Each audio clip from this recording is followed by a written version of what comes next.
Let's go!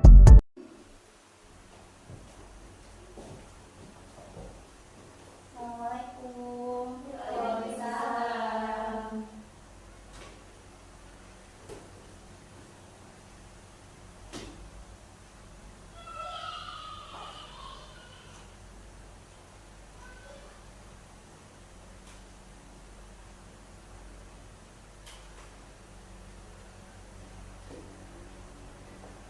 Assalamualaikum warahmatullahi wabarakatuh. Selamat pagi anak-anak semuanya.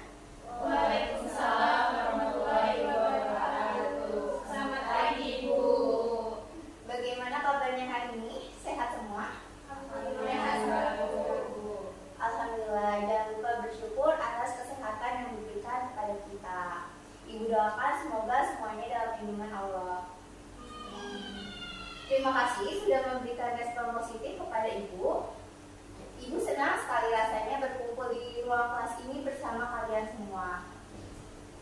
Ibu apresiasi rasa semangat kalian untuk semangat belajar.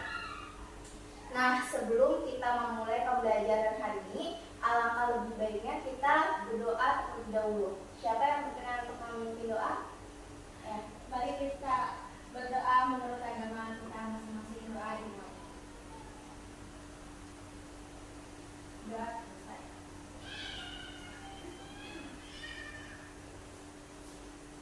Mungkin dari kalian ada yang bertanya-tanya, ibu yang sedang berbicara ini siapa sih? Baik, di sini ibu akan memperkenalkan diri ibu terlebih dahulu. Perkenalkan, nama ibu Aisyah. Kalian boleh panggil ibu Aisyah. Ibu saat ini tinggal di Depok dan mulai hari ini akan mengajar sebagai guru BK di sekolah ini. Jadi mohon kerjasama dari kalian ya. Ibu.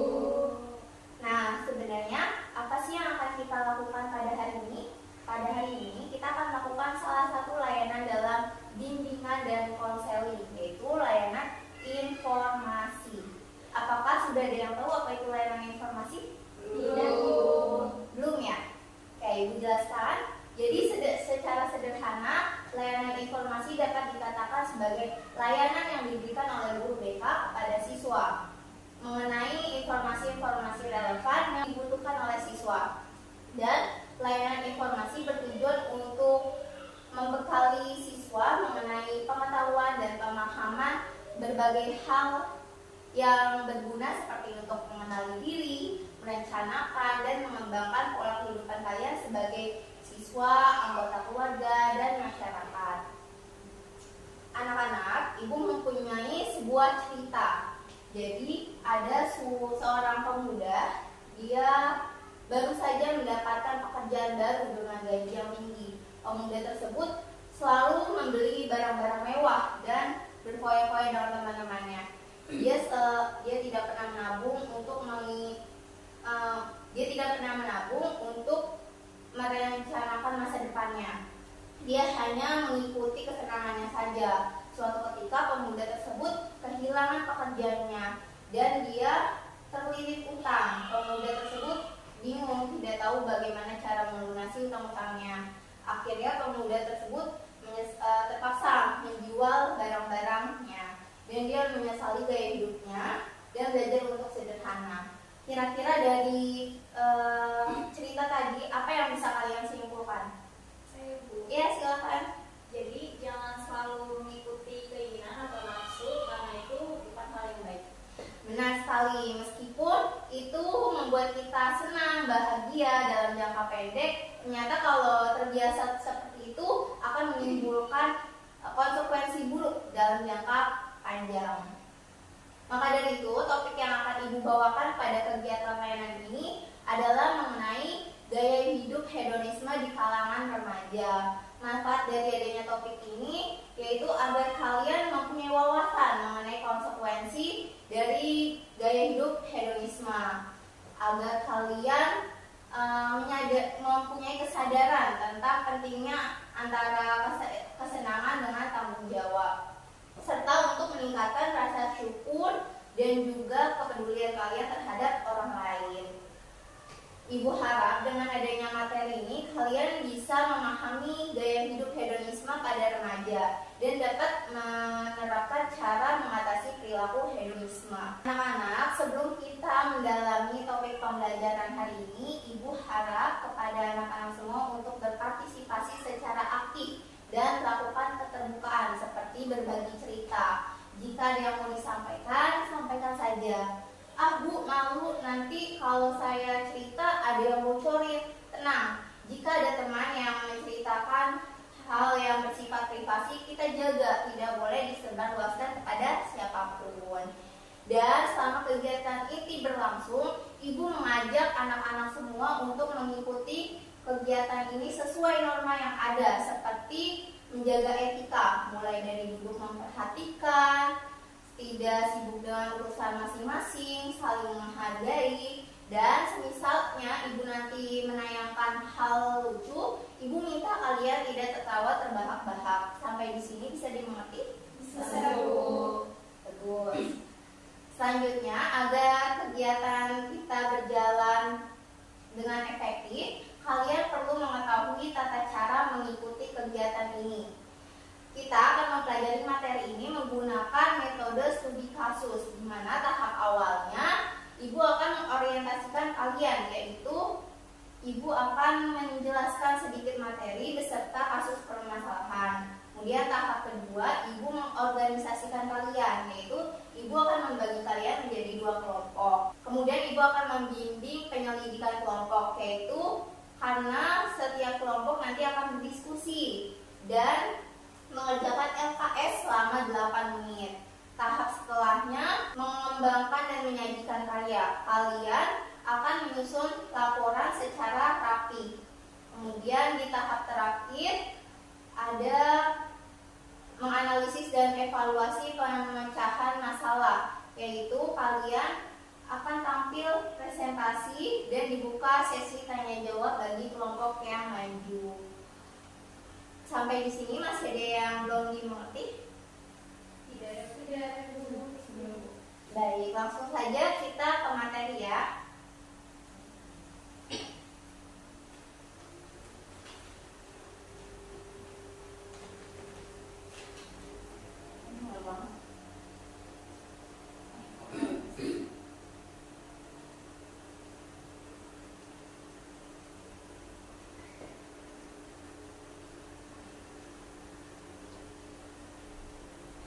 Yuk kenali, apa itu gaya hidup hedonisme?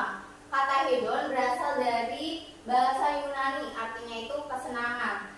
Menurut Kamus Besar Bahasa Indonesia, hedonisme adalah pandangan yang menganggap kesenangan dan kenikmatan materi sebagai tujuan utama dalam hidup.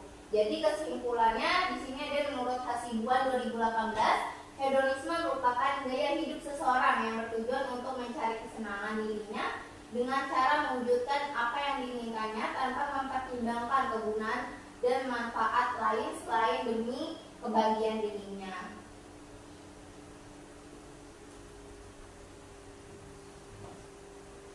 Gaya hidup hedonisme dikenal sebagai tren di kalangan remaja. Mereka yang mempunyai gaya hidup hedonisme cenderung menghabiskan waktu di luar rumah, seperti berbelanja di pusat perbelanjaan atau mall, terus di kafe, bioskop, dan tempat-tempat lainnya.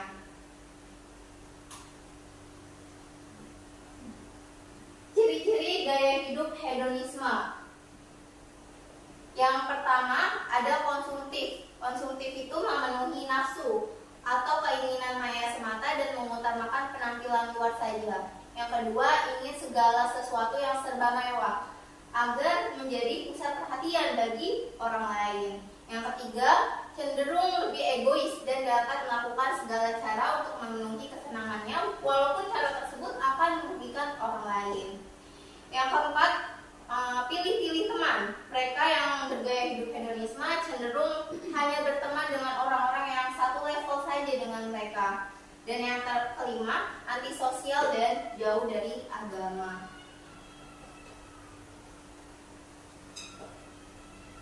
Nah, selanjutnya ada dampak negatif dari hedonisme. Siapa yang bersedia untuk membacakan? Ya, silakan Ida. Semuanya Bu. Ya. Baik. Satu, budaya hedonisme dapat menggeser budaya bangsa Indonesia sehingga ada kemungkinan bangsa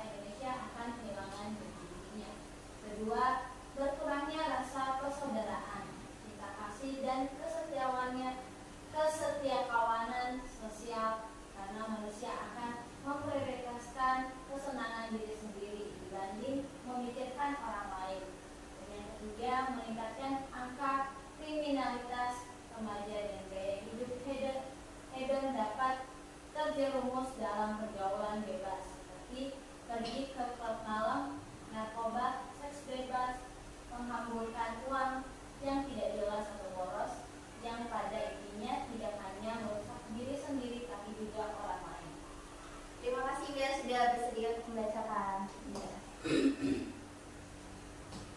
Selanjutnya, cara mengatasi perilaku hedonisme. Kuatkan iman dan pengendalian diri. Dengan cara apa? Dengan cara mendekatkan diri kepada Tuhan. Contohnya seperti beribadah, berdoa, kemudian mensyukuri apa yang telah dimiliki. Kita jangan mudah iri atas apa yang dimiliki oleh orang lain. Kita harus bersyukur atas apa yang telah Tuhan berikan kepada kita.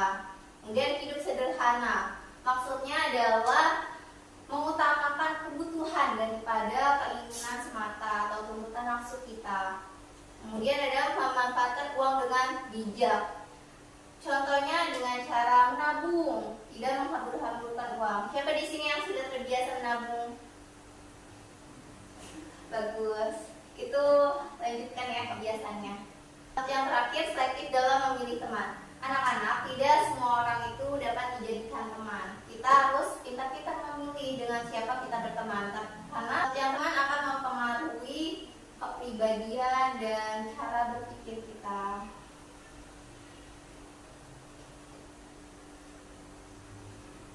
Oke, selanjutnya Ibu mempunyai sebuah video. Silakan kalian simak dengan baik ya. Baik, Bu. Tersangka kasus penipuan tiket Coldplay, Gisca Deborah Aritonang, ternyata memiliki gaya hidup yang sangat mewah. Sebelum ditangkap oleh Polres Metro Jakarta Pusat, tersangka kasus penipuan tiket Coldplay, Gisca Deborah Aritonang, ternyata memiliki gaya hidup yang sangat mewah. Sebelum ditangkap oleh Polres Metro Jakarta Pusat, Gisca hobi memamerkan kemewahan di media sosial Instagramnya. Penelusuran Tribun Jakarta, di Instagramnya, Gisca kerap berfoto selfie dengan menggunakan berbagai produk fashion dari brand ternama. Di usianya yang baru menginjak 19 tahun, Gisca terlihat mengenakan sandal Hermes. Tak cuma itu, Gisca juga tampak menggunakan berbagai tas dengan harga fantastis, mulai dari Chanel hingga Bottega. Selain tas dan sandal, Gisca ternyata turut memamerkan alat make-up-nya bermerek Dior hingga Yves Saint Laurent. Kini koleksi tas dan tas mewah merek Gisca dihadirkan saat konferensi pers di Mapolres Metro Jakarta Pusat, Senin 20 November 2023, siang. Diketahui barang-barang mewah seharga puluhan hingga ratusan juta tersebut dibeli Gisca dari hasil menipu ribuan orang. Kepada para pelanggannya yang notabene reseller tiket konser, dia mengaku kenal dengan seseorang dari pihak promotor Coldplay. Bahkan, dia menawarkan harga miring bagi pembeli yang melakukan transaksi dalam jumlah besar. Kapolres Metro Jakarta Pusat, Kompes Susatyo Purnomo Condro mengungkapkan klaim itu tidak benar. Apabila diakumulasikan, total kerugian yang ditimbulkan bagi para pelanggannya mencapai 5,1 miliar rupiah atau setara 2.268 tiket. Download Tribun X sekarang. Menghadirkan lokal. Oke, dari video tersebut kira-kira apa nih yang bisa kalian simpulkan? Ada yang mau berpendapat? Ya, Sarah. Jadi pada video perempuan yang tadi disampaikan itu perempuan ini memiliki penipuan pada orang-orang banyak karena hidup mewahnya, terus dia juga membeli barang-barang mahal dan menipu banyak orang karena dia punya kemewahan. Jadi menurut saya orang yang bergaya hedonisme seperti video yang tadi Ibu sampaikan itu memiliki sifat yang egois karena dia melakukan segala caranya demi memenuhi kesenangan dirinya sendiri saja. Bagus sekali, terima kasih Sarah atas tanggapannya. Mari kita beri tepuk tangan dulu. Oke anak-anak, selanjutnya Ibu akan membagi kalian menjadi beberapa kelompok. Sistemnya yaitu kalian boleh berhitung 1, 2, 1, 2, mulai dari Bunda. 1, 2, 1, 2, 1, 2. Bilangan 1 berarti kelompok 1, bilangan 2 berarti kelompok 2. Silakan berkumpul dengan kelompoknya. Bagi kelompok 1 berada di sebelah kanan dan kelompok 2 berada di sebelah kiri.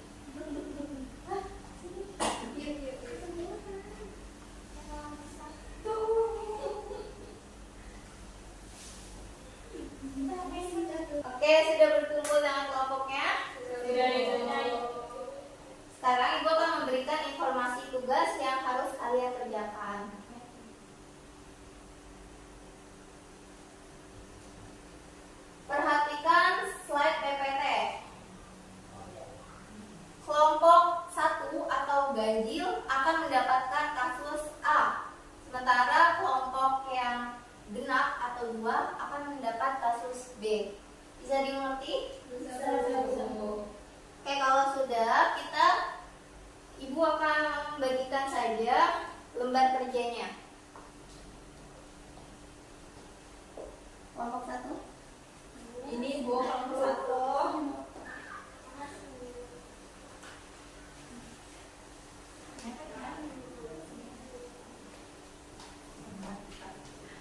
Sudah mendapat LKS semua, Nak? Sudah, Ibu. Bagus. Untuk durasi pengerjaannya yaitu selama 8 menit, cukup ya? Kalian boleh mulai menganalisis kasusnya masing-masing dengan cara menjawab soal-soal yang ada di lembar kerja. Setelah selesai mengerjakan, setiap kelompok akan maju mempresentasikan hasil laporan analisanya. Ibu, saya izin bertanya. Ya, silakan Amanda. Boleh nyari di internet nggak, Bu? Ya, kalian boleh menggunakan internet untuk mengumpulkan informasi dengan catatan tidak boleh berisik. Baik, Ibu. Ya. Untuk laporannya silakan disusun secara sistematis dan rapi ya. Baik, Ibu. Selamat mengerjakan. Kelompok.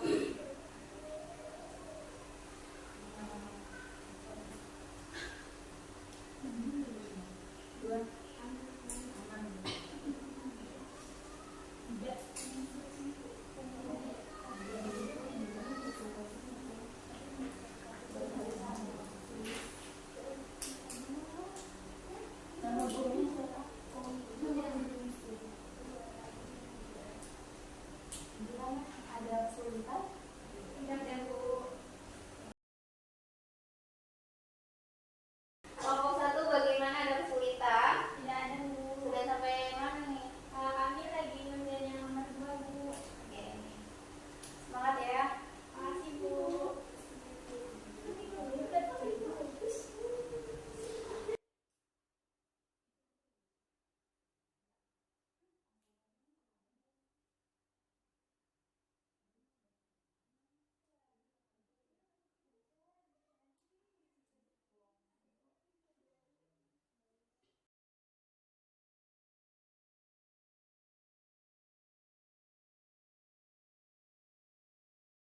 A few minutes later. Sudah. Fokus mengerjakan ya.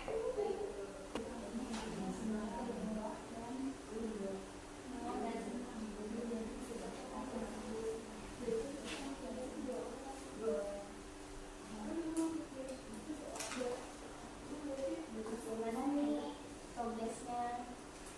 Sudah selesai, Bu. Selesai. Kelompok ini? Sudah, Bu.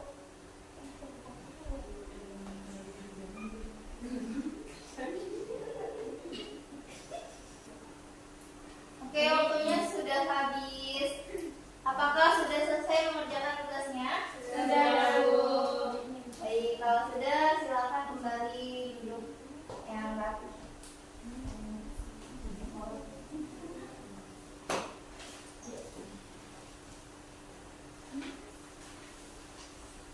Sekarang Ibu akan mempersilahkan kepada kelompok 1 terlebih dahulu untuk mempresentasikan hasil diskusi analisanya. Silakan kelompok 1 maju. Bagi kelompok yang lain, tolong dengarkan dan simak ya. Baik, Bu.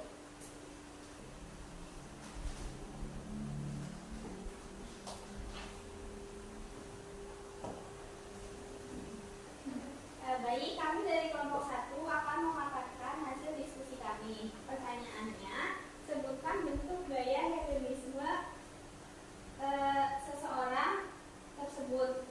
Menurut kami, jawabannya adalah konsumtif. Hal ini dapat terlihat dari pengakuan mereka yang menggunakan hasil curian untuk mengkonsumsi minuman keras dan juga makan-makan. Soal nomor 2, ada faktor apa saja yang mempengaruhi gaya hidup seseorang tersebut sehingga ia melakukan hal yang menyimpang. Jawaban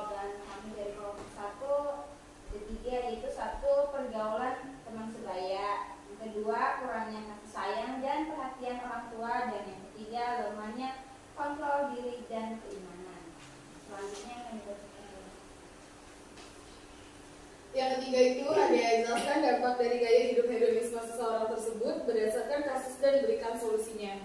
Yang pertama itu dampak positif. Dampak positifnya memiliki motivasi kuat untuk mendapatkan apa yang mereka inginkan karena mereka sudah sering menjamret dan mencuri dengan kekerasan untuk mendapatkan barang-barang orang lain. Dan dampak negatifnya yaitu pergaulan bebas, tidak bertanggung jawab, pemalas karena mereka mendapatkan sesuatu secara instan.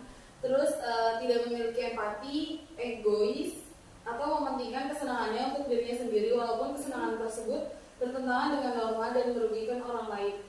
Kemudian ada solusinya. Menurut kelompok kami yaitu daripada memenuhi kesenangan dengan melakukan tindakan kriminal seperti menjamret dan mencuri, mereka dapat mencari kesenangan dalam hal sederhana, misalnya melakukan hobi atau menghabiskan waktu dengan keluarga, bergabung dengan komunitas positif, fokus mengembangkan diri, belajar sungguh-sungguh agar sukses dan membanggakan orang tua atau membuka usaha bisnis bersama untuk mencari uang. Solusi selanjutnya, orang tua juga harus memberikan perhatian dan bimbingan yang tepat kepada anak-anaknya.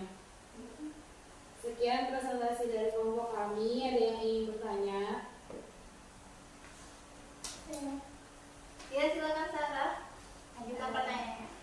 Jadi kan tadi salah satu solusi yang disebutkan oleh kelompok 1 itu kan ada orang tua yang memberikan kasih sayang dan bimbingan yang tepat kepada anak-anaknya. Nah, saya perwakilan dari kelompok 2 ingin bertanya nih, bimbingan berupa edukasi seperti apa yang tepat diberikan oleh orang tua kepada anaknya? Baik, terima kasih kelompok 2 atas pertanyaannya. Jadi, edukasi yang dapat diberikan oleh orang tua kepada anaknya diantaranya adalah pendidikan moral atau etika seperti tanggung jawab, kejujuran, dan kesederhanaan. Lalu, orang tua juga harus menanamkan nilai-nilai kemanusiaan kepada anak-anaknya. Orang tua harus mengajarkan anak untuk berempati dan peduli terhadap orang lain sejak dini. Lalu orang tua dapat membantu anak untuk bagaimana supaya anak bisa membuat keputusan yang bijak dan tidak hanya melalui pemikiran pendek, tapi juga memikirkan jangka panjangnya. Lalu orang tua juga harus memberikan edukasi pendidikan agama kepada anak agar anak menjadi orang yang takut kepada Tuhannya. Sudah cukup? Tidak. Terima kasih yang 1. Terima kasih kelompok 1. Kita beri tepuk tangan dulu. Silakan duduk.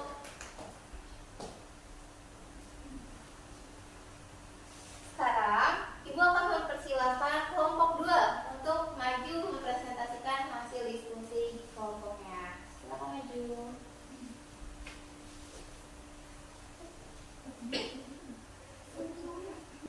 Assalamualaikum warahmatullahi wabarakatuh. Waalaikumsalam warahmatullahi wabarakatuh. Kami dari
puas.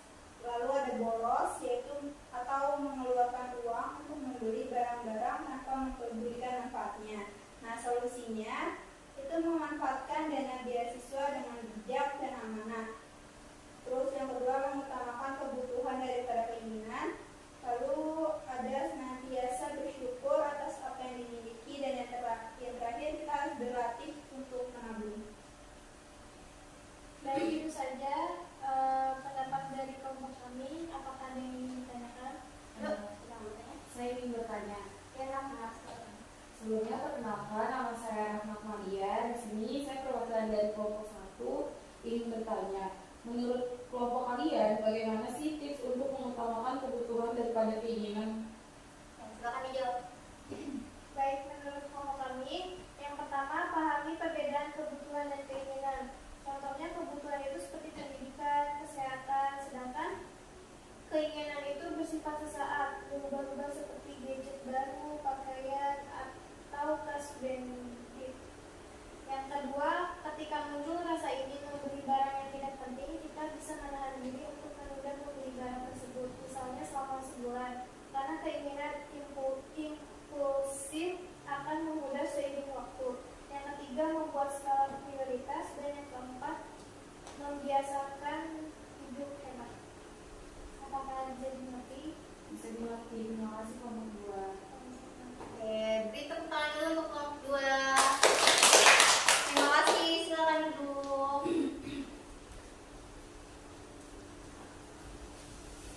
Semua kelompok sudah mempresentasikan hasil diskusinya. Ibu akan menyimpulkan bahwa kedua kasus tersebut termasuk bentuk-bentuk gaya hidup hedonisme pada remaja. Nah, faktor-faktor yang mempengaruhi seseorang dalam gaya hidup itu bermacam-macam. Di antaranya seperti yang sudah disebutkan tadi, ada karena pergaulan dengan sebaya, lingkungan keluarga, pengaruh media massa, dan lain-lain sebagainya. Berdasarkan hasil diskusi kelompok 1, mereka memberikan solusi, yaitu lebih baik membuka bisnis bersama daripada melakukan tindakan kriminal. Kemudian fokus mengembangkan diri untuk membanggakan kedua orang tua, dan orang tua juga harus berperan seperti memberikan perhatian dan bimbingan pada anak-anaknya. Sementara berdasarkan hasil diskusi kelompok 2 memberikan solusi seperti berlatih menabung, belajar mensyukuri apa yang dimiliki, dan bersikap lebih bijak dan amanah lagi. Luar biasa ya atas keaktifan dan hasil diskusi kalian yang sudah bagus-bagus. Yuk kita beri tepuk tangan dulu untuk kelas ini. Baik anak-anak, sekarang ibu meminta kepada kalian untuk mengisi lembar refleksi diri dan juga lembar penilaian hasil untuk mengetahui tingkat pemahaman kalian terhadap materi yang sudah kita pelajari hari ini. Bu bagikan ya.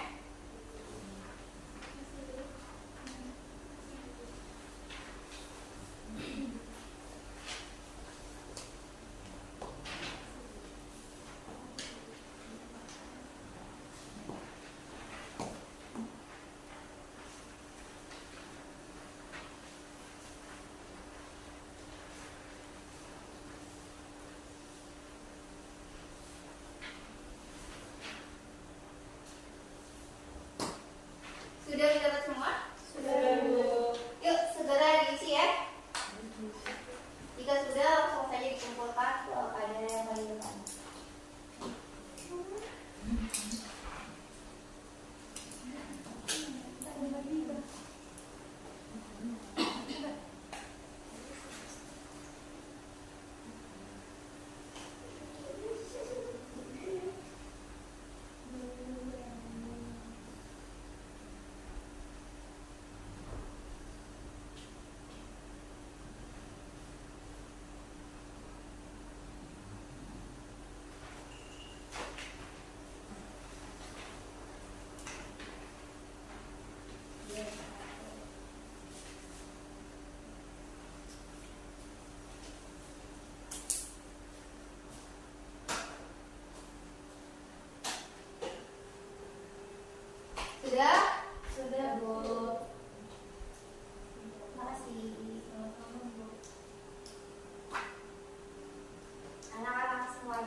Bagaimana perasaan kalian setelah melakukan metode pembelajaran studi kasus?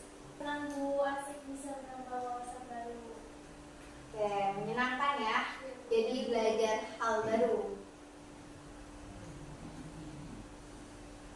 Materi pertemuan selanjutnya yaitu kita mempelajari tentang meraih sukses lewat hobi.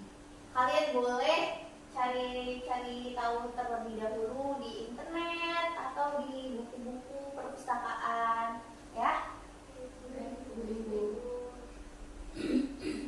Ibu rasa untuk pertemuan hari ini kita cukupkan saja.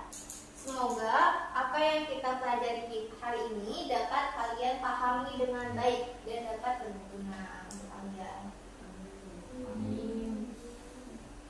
Pertemuan hari ini kita akhiri. Silakan siapa yang bersedia untuk memimpin doa? Kelas. Mari kita bersatu dalam doa menurut agama kita masing-masing. Doa.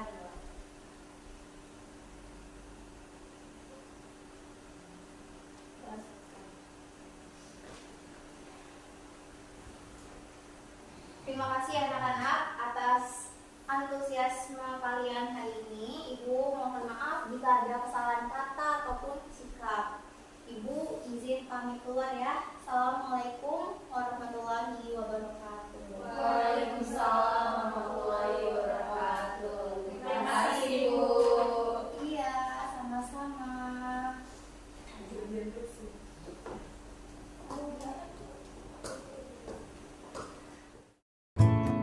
Thank you for watching, guys.